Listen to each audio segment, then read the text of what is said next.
What's up mga idol? May nakakagulat na balita kina Jamie Malonzo at Paul Lee.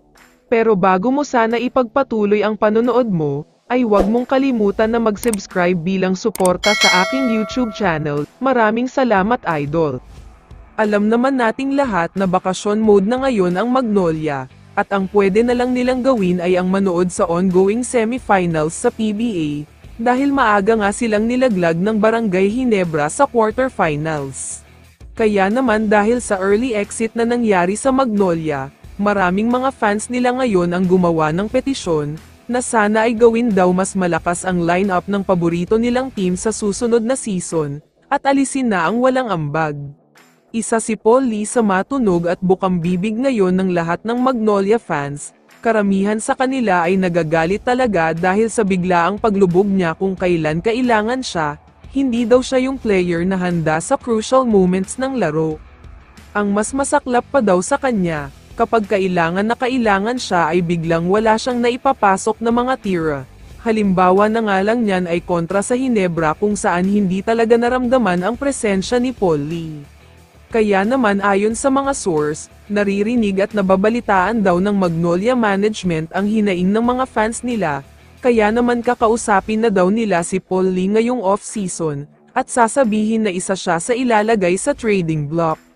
Sa nakikita nga daw kasi ng Magnolia ay hindi na gaanong effective ang laro ni Paul Lee, medyo nawawala na daw yung dating angas niya, kaya asahan nating lahat na wala na siya sa Magnolia, kapag nagsimula ng muli ang bagong season. Samantala, pag-usapan naman natin ngayon si Jamie Malonzo. Alam naman nating lahat na naglabas ng balita si Coach Tim, at sinabi niyang out na si Jamie ngayong playoffs, dahil nga sumailalim daw ito sa isang mabigat na surgery.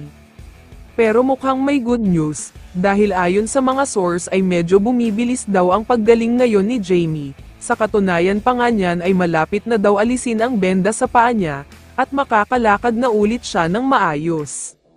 Sa gitna pa ng June bago matatapos ang All-Filipino Conference Finals, kaya hindi inaalis ng Ginebra ang posibilidad na makakabalik si Jamie para sa Ginebra, kung sakali man naswertehin sila na talunin ang Meralco at makaabot sa finals.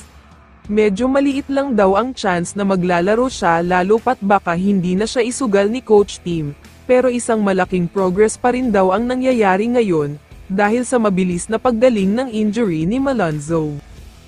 Kaya naman kung ikaw ang tatanungin idol, ano ang masasabi mo sa balitang ito? I-comment mo naman ang sagot mo sa tanong na ito. So dito na nagtatapos ang video na ito. Maraming salamat sa pagsuporta at panonood mga idol. Ingat at bye-bye.